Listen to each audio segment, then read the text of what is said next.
हमारे इस YouTube channel के सेगमेंट फास्ट न्यूज में आप तमाम का इस्तकबाल है। इस वीडियो में आप देख सकते हैं कम मिनटों में बहुत ज्यादा खबरें। तो आइए शुरू करते हैं वीडियो को और देखते हैं आज की ताजा तरीन खबरें। तेलंगाना असेंबली के अहाते में तस्वीर लेने और वीडियोग्राफी करने पर लगी पाबंदी। तेलंगाना हुकूमत ने असेंबली के अहाते में तस्वीर लेने और वीडियोग्राफी करने पर इम्तनायत कर दिया है। इस ताल्लुक से असेंबली लॉबी में इंतबाही बोर्ड्स भी आविजा कर दिए गए हैं। अपोजिशन BRS ने इस मसले पर तबसरा करते हुए इल्जाम आयद किया है कि कांग्रेस हुकूमत गैर जमहूरी पॉलिसियों पर अमल कर रही है, जबकि इसने दावा किया था कि वो जमहूरी इंतजामिया फराहम करेगी। BRS ने इल्जाम आयद किया कि अहाते असेंबली में तस्वीर लेना और वीडियोग्राफी करने पर इम्तना का मकसद असेंबली के अंदर और बाहर अपोजिशन की आवाज़ को दबाने की कोशिश है। बहादुरपुरा आरामघर फ्लाईओवर आइंदा 2 हफ्तों में आवाम के लिए खोलने का इम्कान। बहादुरपुरा आरामघर फ्लाईओवर की तामीर मुकम्मल हो चुकी है और इसका चीफ मिनिस्टर ए रेवंत रेड्डी ने वर्चुअल इफ्तिताह भी अंजाम दे दिया है, लेकिन इस फ्लाईओवर को आवाम के लिए आइंदा 2 हफ्तों के दौरान खोले जाने का इम्कान है, क्योंकि चीफ मिनिस्टर इस फ्लाईओवर का पुराने शहर के दौरे के दौरान इफ्तिताह अंजाम देने का मनसूबा रखते हैं। 4.8 किलोमीटर तवील शहर हैदराबाद के इस दूसरे तवील तरीन फ्लाईओवर को SRDP के तहत शुरू किया गया था और इस फ्लाईओवर की मुकम्मल तामीर पर जुमला 636.8 करोड़ लागत आई है। इस फ्लाईओवर के इफ्तिताह के सिलसिले में गुज़िश्ता दिनों तैयारी की जा चुकी थी, लेकिन नागुज़िर वजूहात की बिना पर इसका इफ्तिताह अंजाम नहीं दिया जा सका। नेहरू ज़ूलॉजिकल पार्क आरामघर तामीर किए गए इस फ्लाईओवर ब्रिज को मुख्तलिफ अहम शख्सियात के नाम से मौसूम करने के मुसलसल मुतालबात किए जा रहे हैं, लेकिन GHMC या हुकूमत की जानिब से ताहाल इस फ्लाईओवर को किसके नाम से मौसूम किया जाएगा कोई वजाहत नहीं की गई है। चंद बरस पहले बहादुरपुरा चौराहे पर तामीर किए गए फ्लाईओवर की तामीर के बाद भी इफ्तिताह से पहले इस फ्लाईओवर को मुख्तलिफ अहम शख्सियात से मौसूम करने के मुतालबे ने जोर पकड़ लिया था, लेकिन इस फ्लाईओवर को अभी तक किसी से मौसूम नहीं किया गया है। BRS ने आशा कारकुनों पर हमला करने वाले पुलिस अफसरान के खिलाफ कार्रवाई का क्या मुतालबा। भारत राष्ट्र समिति यानी BRS ने हैदराबाद में एहतजाज के दौरान सोशल हेल्थ कारकुनों यानी आशा के कारकुनों पर मुबैयन हमले में मुलव्विस पुलिस अफसरान के खिलाफ कार्रवाई करने का मुतालबा किया है। BRS के कारगुजार सदर KT रामाराव ने मंगल को उस्मानिया जनरल हॉस्पिटल का दौरा किया और पुलिस एहलकारों के मुबैयन हमले में जख्मी होने वाली आशा वर्कर से मुलाकात की। BRS लीडर ने जख्मी खातून को हर मुमकिन ताउन का यकीन दिलाया और इस मसले को असेंबली में उठाने का वायदा किया। मीडिया के नुमाइंदों से बात करते हुए रामाराव ने हुकूमत से मुतालबा किया कि खवातीन के साथ बदतमीजी करने वाले पुलिस अफसरान को फौरी तौर पर बरतरफ किया जाए। KTR ने कहा कि एक असिस्टेंट कमिश्नर ऑफ पुलिस और एक सर्कल इंस्पेक्टर ने पीर को कोठी में directorate of medical health office में खवातीन मुजाहिरीन के साथ बदतमीजी की। चार मीनार पर आज 14वां जश्न गौसुल वरा रहमतुल्लाहि तआला अलैह। तारीखी चार मीनार के दामन में 14वां जश्न गौसुल वरा रहमतुल्लाहि तआला अलैह हर साल की तरह इस साल भी चहारशंबा 11 दिसंबर को बाद नमाज इशा मुकर्रर है। सैयद अहमद पाशा कादरी ज़री-कलाम मोतमद उमूमी कुल्हिन मजलिस इत्तेहादुल मुस्लिमीन और साबिक़ा रुकन असेंबली इस महफिल की निगरानी करेंगे। इस महफिल में बतौर मेहमान खुसूसी जनाब मुमताज़ अहमद खान साबिक़ा रुकन असेंबली, जनाब मीर ज़ुल्फ़िकार अली रुकन असेंबली चार मीनार, जनाब अहमद बिन अब्दुल्ला बलाला रुकन असेंबली मलकपेट और जनाब सैयद सोहेल कादरी कॉरपोरेटर पत्थरगट्टी शिरकत करेंगे। महफिल के आगाज़ पर मौलाना मोहम्मद अयूब कुरैशी कादरी नजम कलंदरी बानिया हल्क़े सुल्तानिया अपनी टीम के साथ मुनफरिद अंदाज में क़सीदे बुर्द शरीफ और मनाक़िब पेश करेंगे। मदू नात ख़्वां हज़रात नात और मनक़बत का नजराना पेश करेंगे। जनाब मोहसिन बिन अब्दुल्ला बलाला साबिक़ कॉरपोरेटर और कन्वीनर महफिल ने मुहिब्बान औलिया से शिरकत की ख्वाहिश की है। लड़कों के लिए 2 साला फुल स्कॉलरशिप के लिए ऑनलाइन टेस्ट हाईसेट 25 गयासुद्दीन बाबू खान चैरिटेबल ट्रस्ट की जानिब से विकाराबाद में वाक़ हैदराबाद इंस्टीट्यूट ऑफ एक्सेलेंस यानी HIE कैंपस पर बासलाहियत और मुराद से महरूम तलबा को 2 साला इंटरमीडिएट प्रोग्राम फराहम करने के लिए 15 दिसंबर से 15 जनवरी ऑनलाइन टेस्ट यानी हाईसेट 25 मुनक़्क़िद किया जा रहा है। ये इंटरमीडिएट के लिए JEE मेंस नेट MSET और MEC के लिए इंटीग्रेटेड कोचिंग के साथ एक फुल रेसिडेंशियल प्रोग्राम है। मिस्टर जावेद हुद ने कहा कि 10th क्लास के बोर्ड एग्जाम्स में 9.3 GPA से ज़्यादा निशानात और हाईसेट 25 में मेरिट रैंक हासिल करने वाले लड़कों को 125 स्कॉलरशिप सेट्स के लिए मुंतखब किया जाएगा। मेहमान खुसूसी मिस्टर B शफीउल्लाह ने इसका ब्रोचर जारी किया। इसके लिए highset.in पर रजिस्ट्रेशन करवाया जा सकता है। मज़ीद मालूमात के लिए मिस्टर शहबाज से 9866556857 पर कॉन्टैक्ट करें। चंद्रबाबू ने राज्यसभा के उम्मीदवारों का ऐलान किया। आंध्र प्रदेश में राज्यसभा की 3 खाली सीटों के लिए आने वाले इंतखाबात में तेलुगु देशम पार्टी यानी TDP और भारतीय जनता पार्टी यानी BJP ने अपने अपने उम्मीदवारों का ऐलान किया। TDP के कौमी सदर और आंध्र प्रदेश के chief minister N Chandrababu Naidu ने एक बयान जारी करके नामजद उम्मीदवारों की तस्दीक की। तेलुगु देशम से बीडा मस्तान राव और सना सतीश का इंतखाब किया गया है, जबकि R कृष्णैया BJP की नुमाइंदगी करेंगे। इन सीटों के लिए पोलिंग 20 दिसंबर को होने वाली है। वोटों की गिनती इसी दिन होगी। उत्तर प्रदेश में सड़क की तोसी के लिए मस्जिद को शहीद कर दिया गया, गैर मजाज तामीरात का इल्जाम। उत्तर प्रदेश के फतेहपुर में 185 साल पुरानी नूरी मस्जिद को गैर मजाज तामीरात के नाम पर शहीद कर दिया गया। बुलडोजर की मदद से इसे मुनहदम कर दिया गया। डीएसपी समेत कई पुलिस स्टेशन की पुलिस इस कार्रवाई के दौरान मौजूद थी। आरएएफ की टीम ने भी इसमें हिस्सा लिया। इस कार्रवाई से पहले फतेहपुर के लालोली गाँव के 25,000 अफराद को घरों में नजरबंद कर दिया गया। 500 मीटर का इलाका सील कर दिया गया। किसी को आने जाने की इजाजत नहीं दी गई। ड्रोन कैमरों के जरिए इलाके की निगरानी की गई। कार्रवाई सुबह 8:30 बजे शुरू हुई, जो दोपहर तक जारी रही। फतेहपुर में बंदगी से बांदा तक बांदा बहराइच हाईवे की तामीर के लिए मस्जिद को निशाना बनाया गया। शाहराह के रास्ते में नूरी मस्जिद भी आती है। बताया गया है कि हुक्काम ने 17 अगस्त को मस्जिद कमेटी को नोटिस भेजा था। इंतजामिया का कहना है कि कमेटी ने कब्जे का हिस्सा नहीं हटाया था, जिसकी वजह से शाहराह की देखभाल करने वाले महकमे तामीरात आम्मा की मदद से मिसमारी की गई। मस्जिद के हिस्से को गिराने के लिए 2 बुलडोजर इस्तेमाल किए गए। जाए वक़्त पर पुलिस की भारी निफरी तैनात थी, ताहम इन्हदामी कार्रवाई पुरअमन तरीके से जारी रही। मस्जिद कमेटी ने हाई कोर्ट में मुकदमा दायर किया। इसमें कहा गया है कि ये मस्जिद 1839 में बनाई गई थी। हमने कोई गैर मजाज तामीरात नहीं की। केस की समाअत 6 दिसंबर को होनी थी, ताहम समाअत मुलतवी कर दी गई। अब समाअत 13 दिसंबर को होगी। समाअत से पहले ही हुक्काम ने मस्जिद को शहीद कर दिया। मजलिस दहली असम्बली इंतखाबात में लेगी हिस्सा। दहली फसादात के मुल्जिम ताहिर हुसैन उम्मीदवार।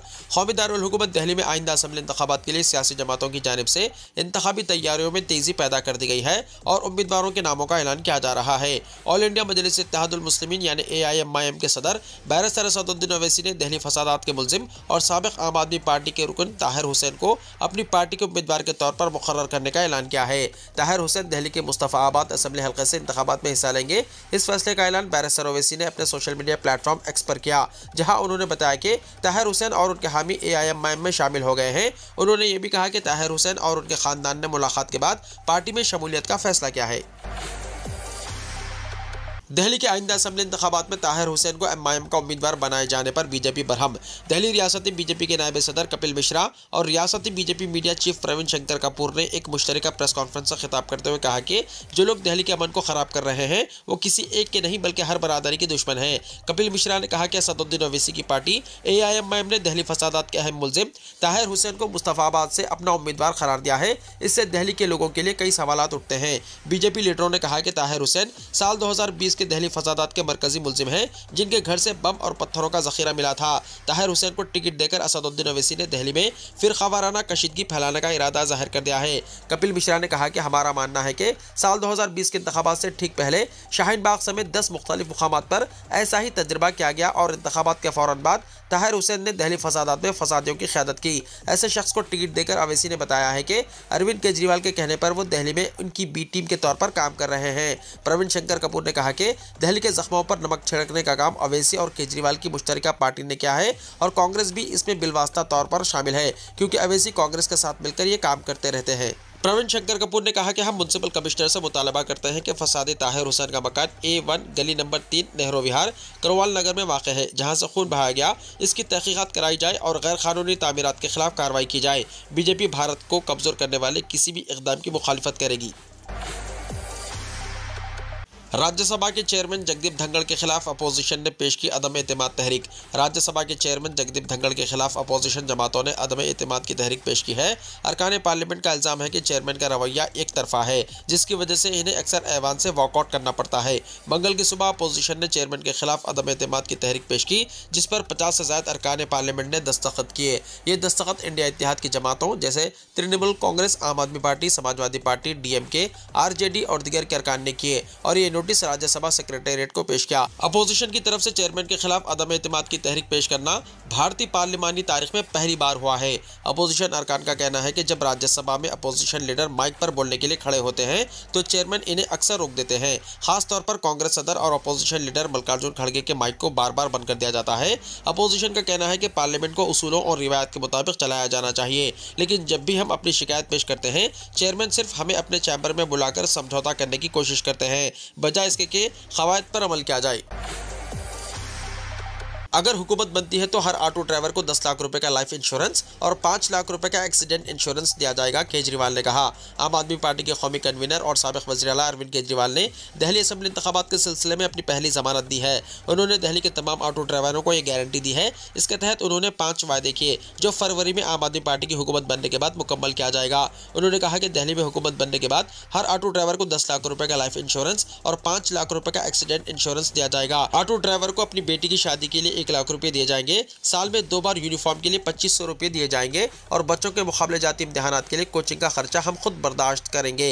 हुकूमत इसे उठाएगी। इसके अलावा ऑटो ड्राइवरों के मुतालबे पर आस्क ऐप को दोबारा शुरू किया जाएगा। उन्होंने कहा कि ऑटो ड्राइवर्स ने पहले इलेक्शन जीतने में बहुत ताउन किया था। मुझे यकीन है कि इस बार भी हर कोई आम आदमी पार्टी को वोट देने के लिए तैयार होगा।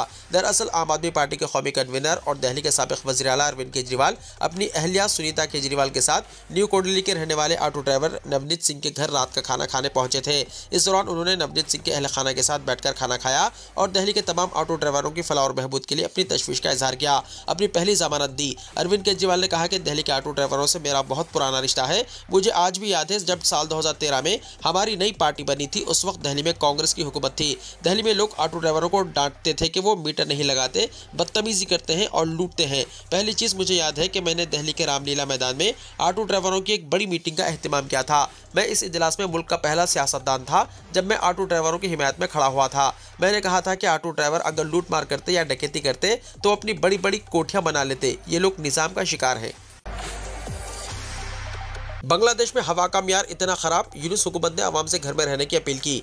माहौलियात, जंगलात और मौसमियाती तब्दीली की वजारत ने कल यानी 10 दिसंबर को एक एडवाइजरी जारी की है जिसमें लोगों से घर से बाहर निकलते वक्त मास्क पहनने की ताकीद की गई, जबकि कमजोर अफराद से दरख्वास्त की गई है कि अगर ज़रूरी हो तो ही घर से बाहर जाएं। बांग्लादेश अखबार डेली स्टार की रिपोर्ट के मुताबिक हुकूमत ने एडवाइजरी जारी करते हुए कहा कि ढाका और इसके आसपास के इलाकों में हवा का मियार गैर सेहत बख्श और बाज़ औक़ात AQI 250 से ऊपर तक पहुँच गया है और ख़राब हो गया है। वज़ीर ने एक रिलीज़ में कहा, इस सूरत हाल में आवाम को बाहर जाते वक्त मास्क पहनने का मशवरा दिया जाता है, जबकि हसास अफराद यानी सांस लेने में दुश्वारी, एलर्जी और सांस की दीगर परेशानियों वाले अफराद से दरख्वास्त की जाती है कि वो सिर्फ उस वक्त बाहर जाएं जब इंतहाई ज़रूरी हो। अवामी मालूमात के लिए हवा के मियार का डेटा महकमे माहौलियात की वेबसाइट पर बाकायदगी से अपडेट किया जाता है।